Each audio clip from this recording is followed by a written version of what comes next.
أعوذ بالله من الشيطان الرجيم. بسم الله الرحمن الرحيم. السلام عليكم ورحمة الله وبركاته.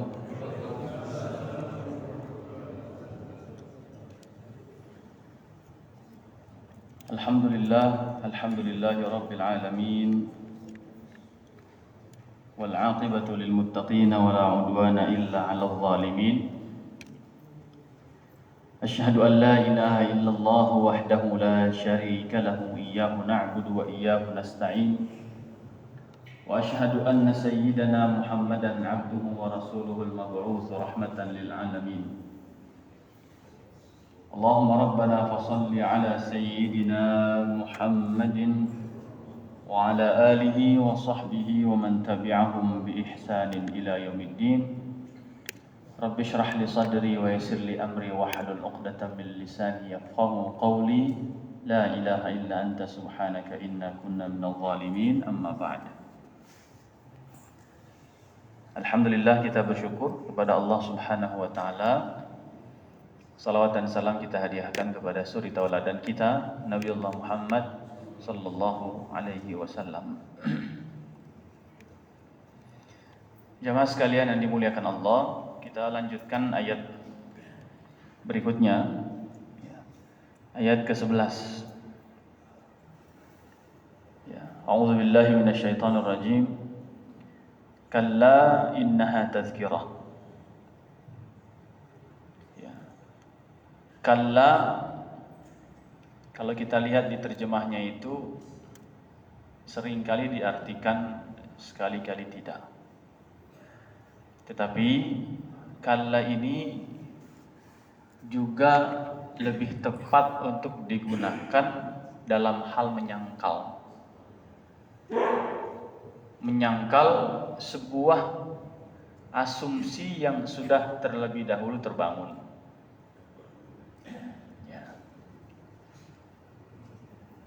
Allah Subhanahu wa taala menyangkal, mengingkari,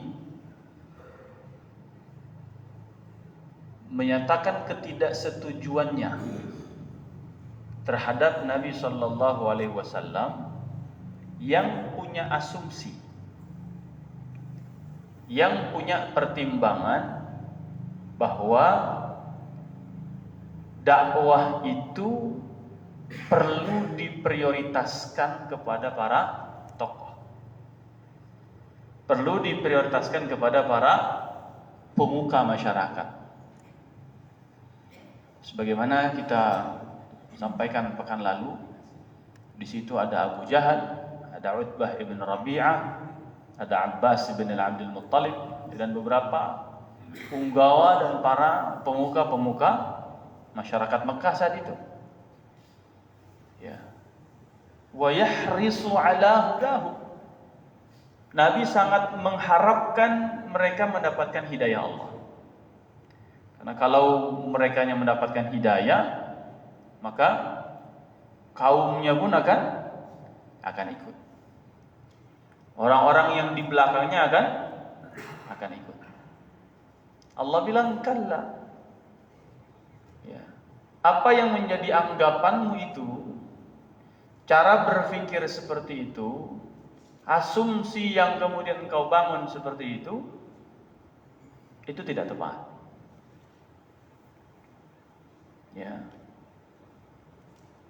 Apakah akan selamanya tidak tepat? Oleh sebagian ulama dikatakan dalam konteks hari itu tidak tepat. Karena yang namanya dakwah itu dia juga butuh fleksibilitas. Tidak ada istilah kata salah atau benar. Tetapi tepat atau tidak tepat, pas atau tidak pas secara waktu, secara tempat, secara metode. Ya. Misalnya, kalau kita mau mengajarkan Al-Quran kepada, mohon maaf, orang-orang yang tunanetra, mana yang lebih tepat untuk mereka? Kita ajarkan Al-Quran menggunakan Al-Quran seperti yang kita baca, atau pakai Al-Quran Braille? Itu Al-Quran Braille. Tapi kalau kita mengajarkan Al-Quran pakai Al-Quran biasa, salah atau benar? Benar-benar saja, tapi tidak tepat, tidak pas secara metode. Ya. Satu waktu bisa jadi tepat. Ketika mereka sudah paham braille-nya, kemudian kita mengajarkannya dengan mentalkinkannya, mentalakikannya, kemudian mereka setoran dengan apa atau sesuai dengan apa yang mereka dengar. Karena Rasulullah SAW dengan Jibril pun demikian kan, nggak pernah disuruh baca. Karena Nabi ummi, nggak bisa baca, nggak bisa tulis. Metode yang Jibril bawa kepada Nabi SAW adalah metode talaqi. Dibacakan, stop. Dibacakan, Nabi baca ulang, begitu. Tapi apakah metode seperti itu akan selalu tepat? Belum tentu. Terutama dalam kondisi orang yang tunanetra tadi. Bagi orang yang kemudian dia sifatnya audio, daya tangkapnya audio, tentu lebih efektif untuk diperdengarkan. Ya. Tapi kalau orang yang punya keterbatasan audio, tentu pakai metode yang lain. Nah, artinya ya Rasulullah, kalla. Sekarang ini ada orang yang Ummi Maktum, Abdullah bin Ummi Maktum. Dalam beberapa riwayat disebut namanya Amr bin Ummi Maktum. Tapi yang paling terkenal adalah Abdullah bin Ummi Maktum. Dia datang minta kepadamu, alimni mimma 'allamaka Allah. Ajarkan aku dengan apa yang Allah telah mengajarkannya kepadamu. Itu permintaan dari Abdullah bin Ummi Maktum. Dalam beberapa riwayat lain dikatakan istaqra'ahu ayatan minal Quran. Abdullah bin Ummi Maktum hanya datang kepada Nabi untuk minta dibacakan satu saja ayat Al-Quran. Belajar satu ayat, ya, dibacain, kemudian distorkan, kemudian difahami, kemudian diamalkan, kemudian diajarkan lagi kepada yang lain. Itu metode yang sering kali digunakan. Kalau kita lihat misalnya dari Tamimud Dari, ya, kunna nahfadzul Quran 10 ayat. Dulu itu kami menghafal Quran itu 10 ayat 10 ayat.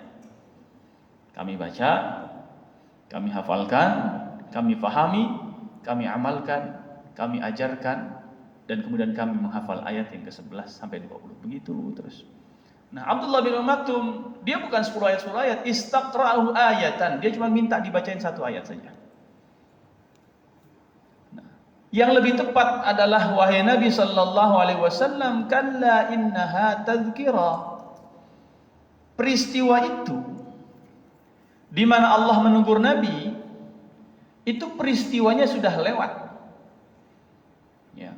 Ketika Nabi sudah melakukan perbuatan itu, bahkan dalam riwayat yang kemudian riwayat ini disebut mungkarah, ya, hadisnya hadis mungkar, dhaif statusnya, tapi kita ambil saja sebagai ibrahnya.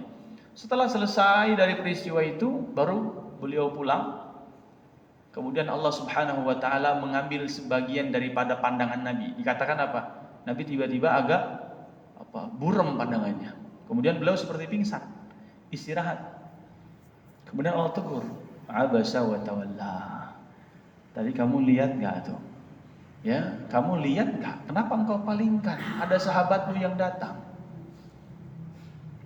Dia minta diajarkan. Yang seperti itu salah sikapnya. Ya. Kejadian seperti tadi kata Allah, innaha tadhkirah. Ini peringatan. Ibnu Katsir mengatakannya bukan sebagai peringatan, tapi hiyal wasiyah.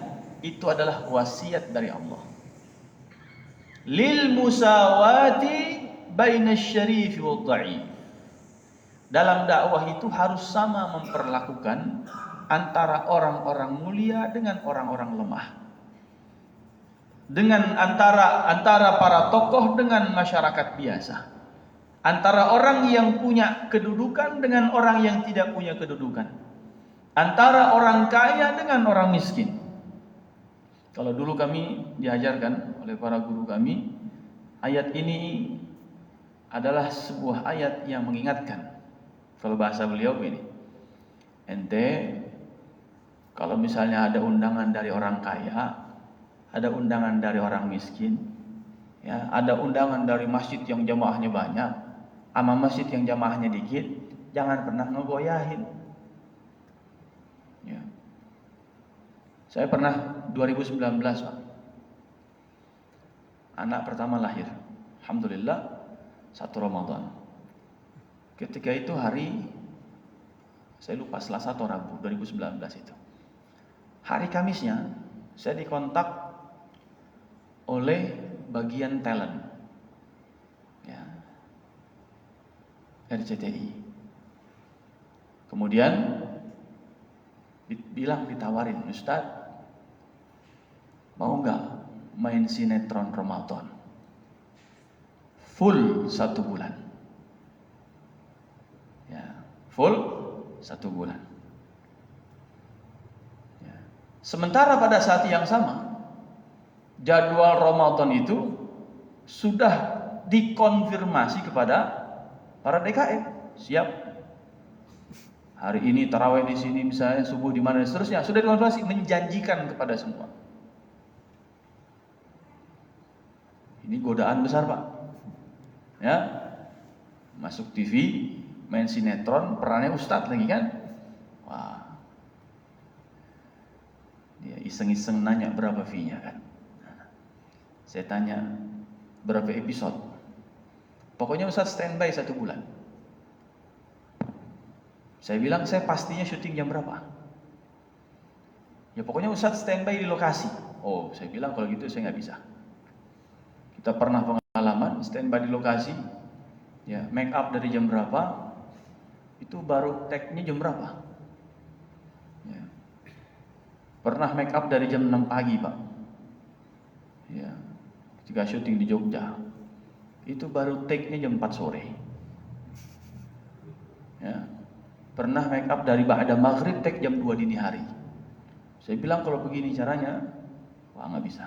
Berapa pun bayarannya gitu kira-kira.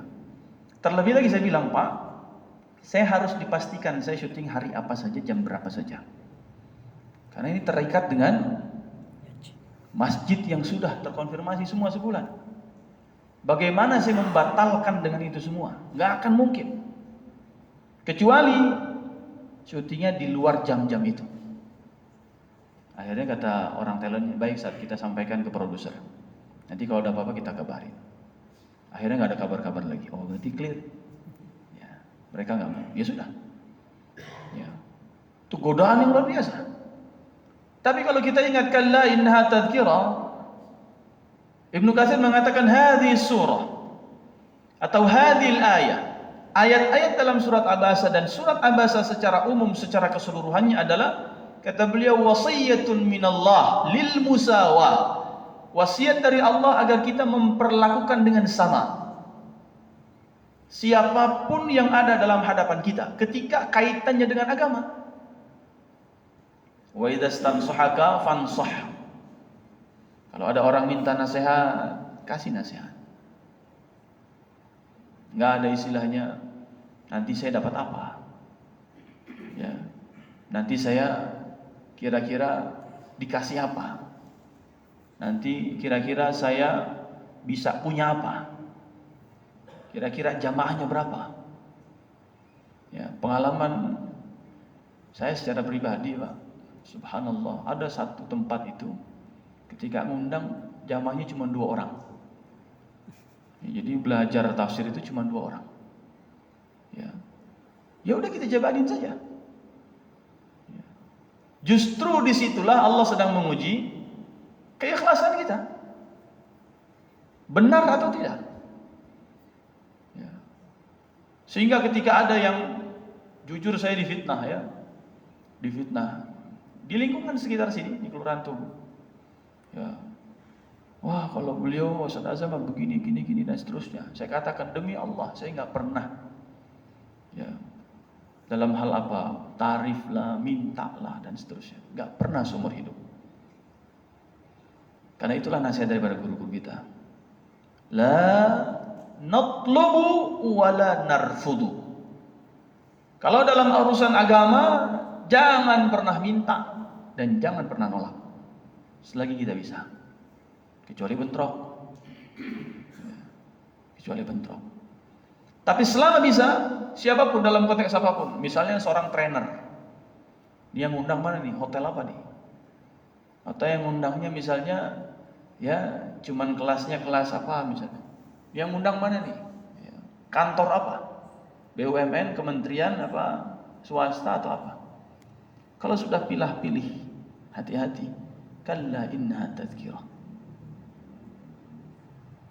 Ada orang mau konsultasi, ditanya dulu misalnya, tinggal di mana?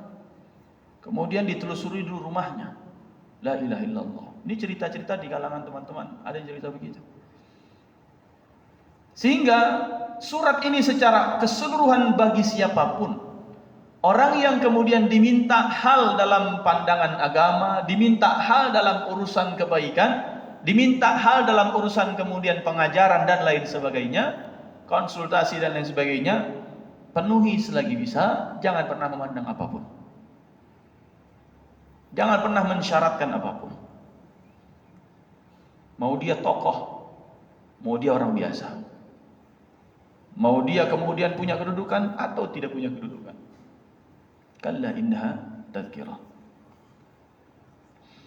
Kemudian al-wasiyatu bil musawati bainan nasi fi iblaghil ilmi min syarifihim wa wadhi'ihim. Wasiat tentang kesetaraan, kesamaan di antara manusia dalam urusan iblaghil ilm, menyampaikan ilmu, apapun ilmunya. Dia guru kah, dia trainer kah, dia ngisi seminar kah, dia ngisi talk show kah, dia ngisi ceramah kah, dia ngisi pelajaran kah, dia ngisi apapun. Ya. Fi iblaghil ilmi baina syarifihim wa wadhi'ihim, antara orang-orang mulianya dan wadhi', orang-orang rendahannya.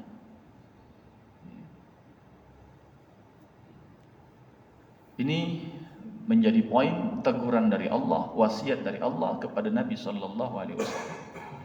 Padahal Nabi mempertimbangkan apa? Enggak ada mempertimbangkan dunia. Cuman ya Allah, mudah-mudahan orang-orang ini mendapatkan hidayah. Kalau mereka hidayahnya dapat, dikasih oleh Engkau ya Allah, yang di bawahnya ikut. Itu aja ditegur. Subhanallah. Innaka la tahdi man ahbabta, walakinna Allah yahdi man yasha. Wahai Muhammad, engkau tuh enggak bisa ngasih hidayah. Urusan hidayah itu urusan Allah. Dia ngasih hidayah kepada siapapun yang Dia kehendaki. Kita nggak ada urusan, nggak ada tanggung jawab apakah orang kemudian setelah dikasih pelajaran, dikasih ilmu, dikasih kemudian ceramah, tausiah atau apapun itu namanya, kemudian jadi sadar. Bukan tugasmu, bukan urusanmu. Innama 'alaikal balagh, tugasmu hanya menyampaikan. Setelah itu terserah, ada yang mau dengar. Ya. Laula idh sami'tumuhu dhanna alladziina kafaru. Ya, ada yang ketika kita mendengarnya, ya orang-orang kafir itu menduga, wah kita ini mau ngapa-ngapain nih. Ya, biasa saja. Karena kalau memang tugas Nabi sallallahu alaihi wasallam memberikan hidayah, sehebat itu Nabi sudah beretorika, setulus itu hati Nabi dalam berdakwah, ya seikhlas itu Nabi dalam menyampaikan risalah, seberat itu tantangan dan ujian Nabi, tapi masuk Islam kan tidak juga banyak. Ya, kita tahu periode Makkah itu kan yang hijrah ke Habasyah 70-an orang saja. Ya. Sampai di Madinah plus penduduk Madinah yang masuk Islam itu 313. Itulah yang kemudian dibawa perang Badar. Cuman segitu. Gitu kan. Padahal Nabi kan hebat dalam berretorika, dalam berdakwah. Tapi hidayah urusan Allah. Bahkan beliau nggak sanggup memberikan hidayah kepada siapa? Pamannya sendiri. Ya. Itu yang pertama.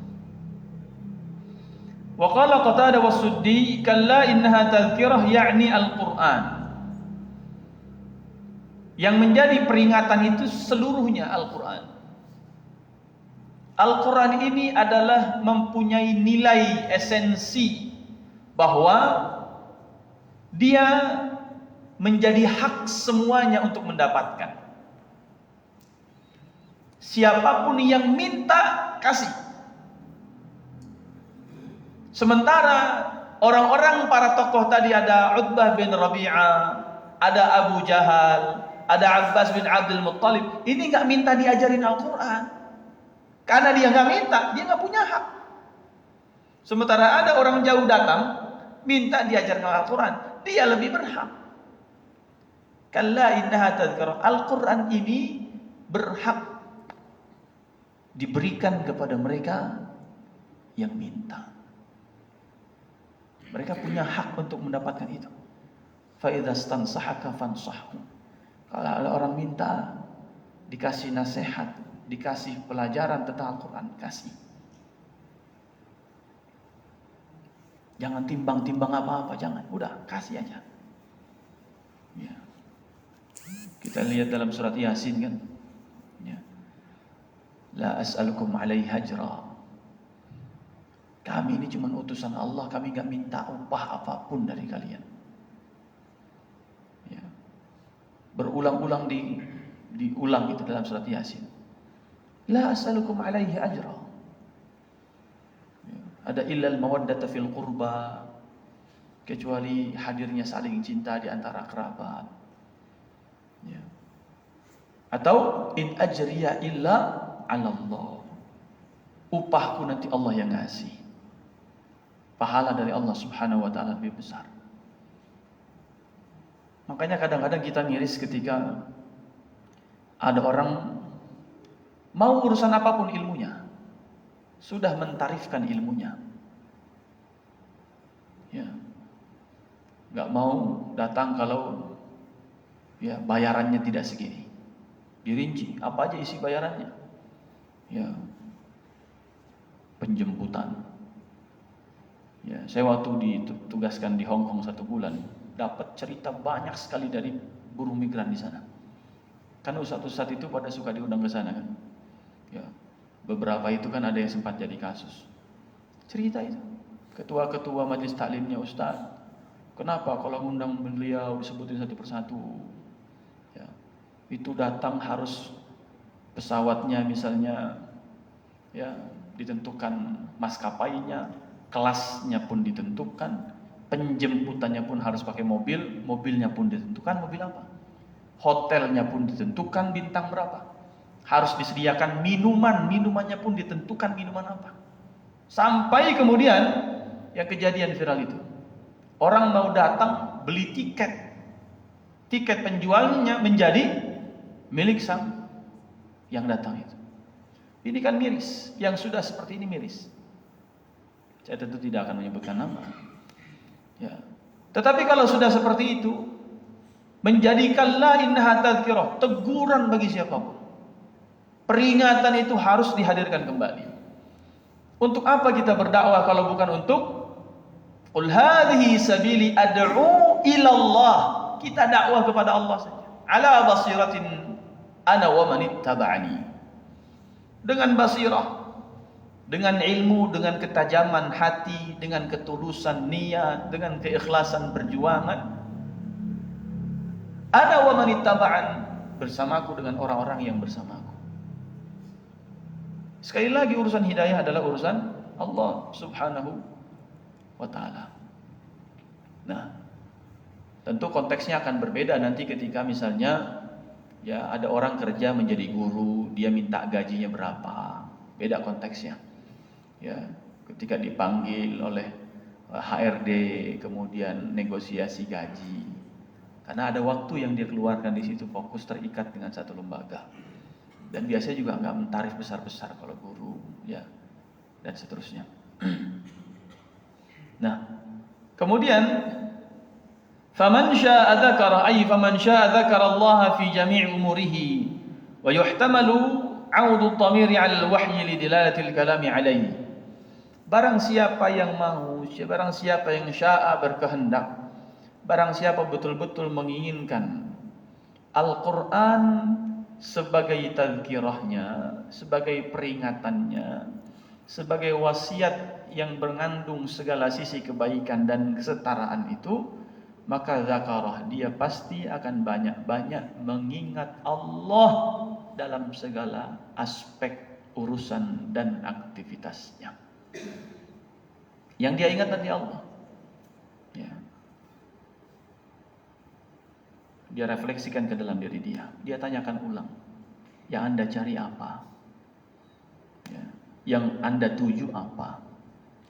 Yang Anda inginkan apa? Dia tanya kepada dirinya. Faman syaa'a dzakara. Kalau betul-betul mau, dia nggak akan ingat ke yang lain. Ya. Dia nggak akan mandang yang lain. Dia nggak akan memperdulikan yang lain. Siapapun, apapun, seperti apapun, bagaimanapun. Yang penting Allah yang diingat. Allah yang ridha dengan dia. Ya. Sehingga yuhtamal 'audu dhamir 'ala al-wahyi, semuanya tergantung. Patokan hidupnya adalah wahyu. Al-Qur'an bilang apa? Ya.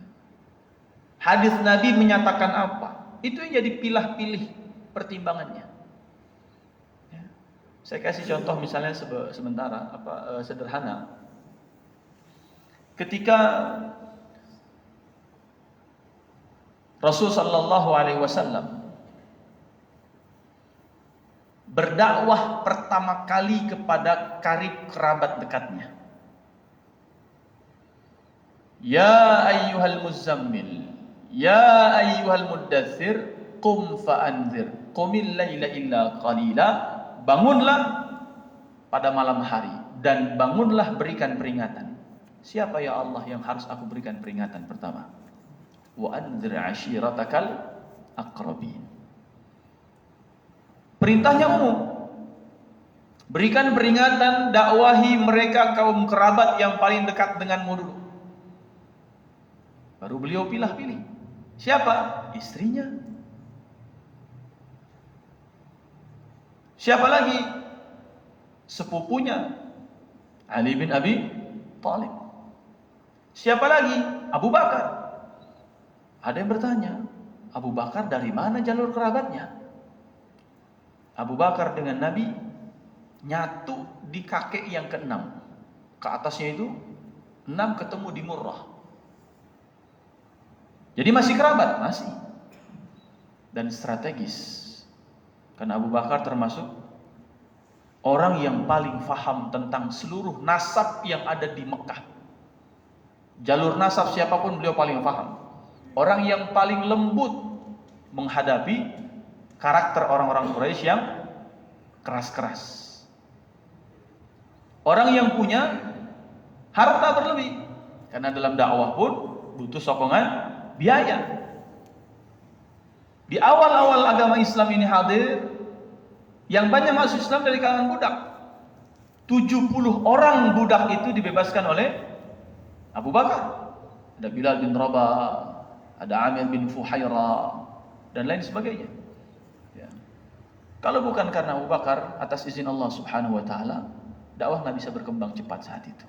Dan Nabi memilih strategis, langkahnya adalah mendakwahkan Islam kepada Abu Bakar dan langsung diterima cepat. Tapi dalam konteks yang lain, analisa Nabi ditegur Allah tadi. Nah, ini kira-kira baik nih pemuka masyarakat, kata Allah. Semua landaskan kepada wahyu. Aku belum perintahkan kepadamu, dakwahi orang-orang itu. Belum ada wahyunya. Nanti setelah ada wahyunya, ada saatnya beliau mendakwahi Abu Sufyan. Ada saatnya beliau bernegosiasi dengan para pemuka-pemuka Quraisy. Kita ingat perjanjian Hudaybiyah. Sudah mau berangkat haji, ya, kemudian gak jadi kan? pulang lagi. Terjadi perjanjian Hudaybiyah. Ya udah kita nggak apa-apa tahun ini pulang. Bagaimana negosiasi tentang gencatan senjata? Tidak ada peperangan, kita libur perang. Kalau ada orang kafir datang ke kemah kaum muslimin, dikembalikan. Kalau ada kaum muslimin dari umatku ini, sahabatku yang pergi ke Mekah, nggak usah dikembalikan. Negosiasi, ada kalanya, tapi memang sudah perintah wahyunya begitu. Karena Nabi senantiasa berada di atas pijakan wahyu dari Allah Subhanahu wa taala. Nah, ketika beliau belum turun wahyu, melakukan apa istilahnya? Kreasi begitu ya. Maka Allah tegur. Inilah yang disebut dengan Ibnu Katsir sebagai audun ila dhamir, kembali kepada dhamirnya adalah wahyu. Kalla innaha tadhkirah. Nah, jamaah sekalian yang dimuliakan Allah Subhanahu wa taala. Al-Quran itu fi suhufin mukarramatin marfu'atin mutahharah.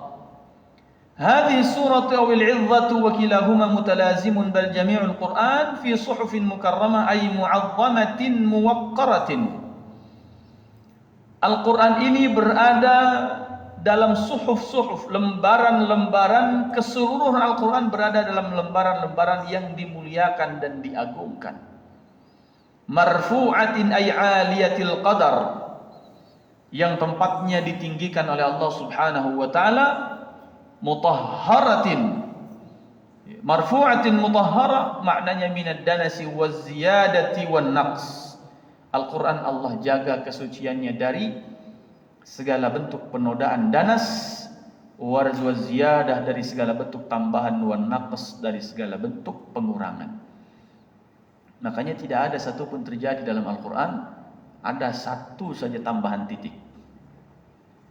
Ya, perbedaan harokat yang tidak ada riwayatnya. Beda dengan kalau ada riwayat. Contoh, dalam surat Al-A'raf misalnya Allah katakan hatta yalijal jamalu fi sammil khiyat, sampai unta masuk lubang jarum. Ibnu Abbas membacanya bukan hatta yalijal jamal, tapi hatta yalijal jummal fi sammil khiyat. Apa artinya jummal? Hurufnya sama Pak, jim, mim, lam. Para sahabat dulu menulis Quran itu, ya, hurufnya saja, harokatnya belum ada. Apa bedanya kalau jamal unta? Jummal itu tali yang diikat ke kapal untuk bisa ditarik ke dermaga. Diikat di dermaga, nah tali itu namanya jummal, tali besar. Nah, tali sebesar itu masuk lubang jarum. Nah, kalau betul-betul ada riwayatnya, nggak ada masalah. Maka kita sebut ada istilah qiraat sab'ah, qiraat asyrah, dan lain sebagainya. Seperti juga Malik Yaumiddin dan Malik Yaumiddin, satu panjang satu pendek. Malikin Nas dengan Malikin Nas, satu panjang satu pendek. Itu boleh. Tapi kalau merubah yang tidak ada riwayatnya, tidak akan pernah terjadi. Karena semua Al-Quran riwayatnya bersanad, turun temurun riwayatnya jelas. Ini disebut dengan mutahharah. Allah menjaganya dari segala bentuk penodaan, pengurangan ataupun tambahan. Kalau suratnya tidak ada basmalah, dari dulu sampai sekarang nggak ada basmalahnya, Pak. Nggak ada ditambahin Bismillahirrahmanirrahim dalam surat At-Taubah, nggak ada. Al-Quran manapun nggak ada. Ya. Sehingga kalaulah Al-Quran sudah Allah jaga sedemikian rupa, dengan apa Allah jaganya? Marfu'atin mutahhara bi aidi safarah, dengan tangan-tangan safarah. Nah, safarah ini maknanya beberapa. Yang pertama adalah kata Ibnu Abbas, Mujahid, Dhahhak dan Ibnu Zaid, hiyal malaikah, dijaga dengan tangan-tangan malaikat. Yang menjaganya adalah para malaikat. Di mana Al-Quran itu dijaga? Di sisi Allah Subhanahu wa taala. Lembaran-lembaran suhuf itu di sana dijaganya. Kemudian yang kedua dari Wahab bin Munabbih, hum ashabu Muhammad, dijaga oleh para sahabat Nabi. Itulah mengapa Abu Bakar Siddiq radhiyallahu taala anhu ketika di masa pemerintahan beliau, khalifah beliau, para penghafal Quran mati syahid 70 orang. Maka beliau bergegas meminta Zaid bin Thabit untuk mengumpulkan semua sahabat Nabi para penghafal Quran yang masih tersisa hidup. Maka dilakukanlah awal mula proses mengumpulkan Al-Quran untuk kemudian disempurnakan di zaman Utsman yang kita sebut dengan proses kodifikasi Al-Quran. Kemudian dijadikan satu rasm yang kita sebut dengan Rasmul Utsmani. Karena orang-orang dari Irak kedengaran baca Qurannya beda, yang dari Basra, yang dari Mesir, dari Yaman baca Quran beda. Khawatir nantinya semakin kacau balau cara bacanya, maka ditetapkanlah oleh Utsman bin Affan yang kita sebut dengan Quran Rasm Utsmani. Yang lainnya Qurannya dibakar. Ya. Sisa hanya satu, Rasm Utsmani. Artinya ashabu Rasulillah, kata Ibnu Katsir, yang punya peran menjaga Al-Quran pertama kali adalah sahabat Nabi. Itulah yang disebut dengan huffaz, al-hafiz pertama. Kalau malaikat, nggak mungkin kita sebut al-hafiz begitu saja. Kenapa? Karena alamnya sudah berbeda. Tapi manusia setelah Rasul sallallahu alaihi wasallam yang menjaga Al-Quran adalah ashabun Nabi, kata Wahab ibn Munabbih. Kemudian kata Qatadah, humul qurra. Yang menjaga Al-Quran adalah para qurra, para qari, para hafiz. Kalau kita mengatakannya sekarang adalah al-hafiz itu. Kalau orang Arab bilangnya qurra, ya, para pembaca Al-Quran, para ahli Al-Quran. Dan yang pendapat terakhir adalah ya as-safaratu bin nabatiyah al-qurra, ya. Atau as-safir. Safir artinya adalah duta. Ya. Sifarah itu kedutaan. Sifarah artinya embassy. Ya. Maka safir artinya ambasador, duta. Berarti orang-orang yang punya interaksi dengan Al-Quran dan menjaga Al-Quran dari segala bentuk penodaan, penambahan, pengurangan. Kita sempat melihat ada Al-Quran itu surat Al-Kahfi ayat 7 ya. Wa inna laja'iluna ma 'alaiha sa'idan juruza. Kemudian dicetak dengan wa inna lajahiluna ma 'alaiha sa'idan juruza. Huruf ainnya diganti dengan huruf ha, yarhamukallah. Itu firaq. Kenapa? Allah menjanjikan. Inna nahnu nazzalna dzikra wa inna lahu lahafizun. Al-Hijr ayat 9. Allah jaga Al-Quran itu. Ya. Namun Allah menyebutnya para penjaga-penjaga Al-Quran sebagai bi'aidi safarah, para safir-safirnya Allah, duta-dutanya Allah. Ya. Berarti yang akan menjalankan fungsi Al-Quran. Apa fungsi Al-Quran? Kata Ibnu Katsir, fungsi safir adalah yas'a bainan nasi fis sulhi wal khair. As-safir huwa alladhi yas'a bainan nas fis sulhi wal khair, yang senantiasa mengusahakan untuk hadirnya perbaikan dan kebaikan di antara manusia. Jadi para duta-duta Al-Quran adalah mereka yang senantiasa mengusahakan hadirnya perbaikan dan kebaikan di tengah-tengah manusia. Itu visi utamanya. Kenapa kita belajar Al-Quran? Kenapa kita mau jadi duta-duta Al-Quran? Kenapa kita mau menjadi hufadzul Quran? Bukan hanya sekedar sampai menjadi al-hafiz, di wisuda, pakai selendang, kemudian ditaruh mahkota di atas kepala, kemudian misalnya disebut sebagai al-hafiz dan lain sebagainya. Tidak, bukan itu tujuannya. Bi'aidi safara, Al-Quran mutahharah bi'aidi safara, dijaga oleh tangan-tangan para duta-dutanya Allah yang punya fungsi yas'a bainan nas, mengusahakan hadirnya di tengah-tengah manusia, as-sulh, perbaikan, wal khair, kebaikan. Itu tujuannya. Sehingga ketika Allah Subhanahu wa taala menyebutnya sebagai as-safir atau safara, maka Imam Al-Bukhari pun mengatakan dalam pendapat beliau mengatakan Safarah artinya malaikat, tapi fungsinya juga sama, yaitu aslahat bainahum. Wa ja'alatil malaikatu idza nazalat bi wahyillahi wa ta'diyatihi kas-safir alladhi yuslih bainal qaum. Karena setiap kali malaikat Allah, malaikat Jibril tentunya, malaikat Jibril diutus oleh Allah untuk menyampaikan wahyunya. Fungsi malaikat Jibril sebagai duta utusan Allah untuk membawa Al-Quran kepada Nabi Sallallahu Alaihi Wasallam dan menyampaikannya.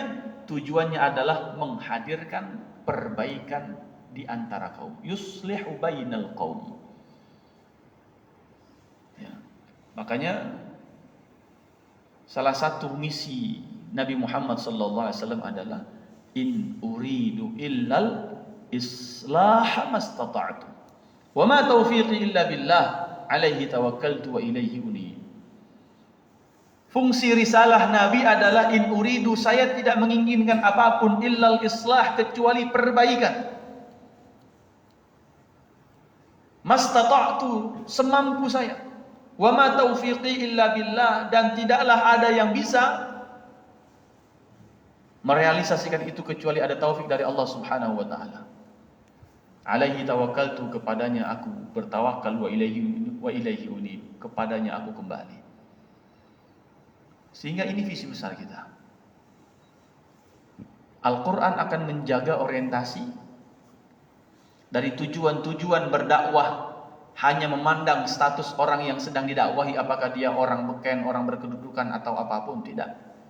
Ketika kita menjaga Al-Quran, maka Al-Quran yang akan menjaga. Bi'aidi safara, tujuan kita akan terjaga dengan Al-Quran, yaitu orientasi yang menghadirkan perbaikan dan kebaikan. Karena tugas kita adalah menghadirkan islaha mastata'tu, perbaikan apapun yang kita bisa. Beda dengan perubahan. Kalau perubahan ayatnya adalah innallaha la yughayyiru ma biqaumin hatta yughayyiru ma bi anfusihim. Sesungguhnya Allah tidak akan merubah satu kaum sampai kaum itu merubah nasibnya sendiri, kan begitu. Tapi dalam ayat itu Allah menegaskan innallaha la yughayyiru, Allah sesungguhnya tidak akan merubah. Jadi kalau disebut perubahan, Allah yang merubah. Kita nggak bisa merubah, tapi melakukan perbaikan kita punya tugas dan fungsi, melakukan perbaikan. Tidak semua perubahan menuju yang arah lebih baik, tapi setiap perbaikan adalah perubahan. Saya kasih gambaran sederhana, misalnya ada orang yang rambutnya berubah warnanya dari hitam dicat jadi warna merah. Ada perubahan warna rambutnya, tapi apakah selalu perbaikan? Tidak. Tapi ketika dia melakukan perbaikan, ya, rambutnya yang tadinya gondrong diperbaiki menjadi rapih, berubah dari gondrong menjadi rapih, dan itu perbaikan. Maka Al-Quran bukan hanya merubah, tapi memperbaiki apa yang sebelumnya tidak baik. Ya, yang sebelumnya tidak berakhlak menjadi berakhlak. Yang sebelumnya mungkin sombong menjadi tawadhu. Allah memberikan simbolnya, itu bukan perubahan tapi perbaikan. Nah, yang terakhir, bi'aidi safarah kiramin bararah. Ya. Kiram artinya orang-orang yang mulia. Siapa mereka yang mulia? Adalah para malaikat-malaikat Allah yang menjaga Al-Quran itu. Bararah adalah makhluk-makhluk Allah yang baik-baik. Ya. Kiramin bararah, orang-orang atau makhluk Allah yang baik-baik. Khuluquhum karim hasanun syarif. Akhlak mereka akhlak yang mulia, akhlak yang baik, akhlak yang agung. Wa akhlaquhum wa af'aluhum barratun tahiratun kamilah. Akhlak mereka dan perbuatan tingkah laku mereka adalah sangat baik, sangat suci, sangat sempurna. Ini pendapat yang pertama. Wa minha huna, kata Ibnu Katsir, ini yang dicatat. Yanbaghi lihamilil Qur'an, maka sudah sepatutnya bagi para penghafal Quran, bagi hamilil Quran, mereka yang Allah jadikan sebagai duta-duta Al-Quran, menjaga Al-Quran, an yakuna fi af'alihi wa aqwalihi ala sadadi war rasyad, sepatutnya menjadikan segala perbuatan dan ucapannya terkontrol dalam kebaikan dan petunjuk Allah Subhanahu wa taala. Wabil khusus adalah dalam hal akhlak. Karena kiramin barara adalah kanat akhlaqul malaikah. Akhlak malaikat itu mulia-mulia. Maka para penghafal Quran itu yang paling dituntut adalah bagaimana merefleksikan Al-Quran dalam akhlak. Itulah kenapa Siti Aisyah ketika ditanya, kaifa kanat akhlaq Rasulillah? Seperti apa sih akhlak Nabi? Kata Siti Aisyah, kana khuluquhul Quran. Akhlak Nabi itulah Al-Quran sendiri. Al-Quran bukan hanya untuk dihafal, tapi dia menjaga orientasi. Al-Quran bukan hanya untuk sekedar dihafal, tapi dia juga kita harus jaga dari segala bentuk penodaan, bentuk penambahan, distorsi dan penyelewengan. Dan kalau sudah seperti itu, tujuan yang terakhir adalah Al-Quran membangun akhlak kita supaya menjadi lebih baik. Innama bu'itsu liutammima makarimal akhlak. Tidaklah aku diutus melainkan hanya untuk menyempurnakan akhlak, bukan merubah. Liutammim, menyempurnakan akhlak. Yang belum sempurna disempurnakan.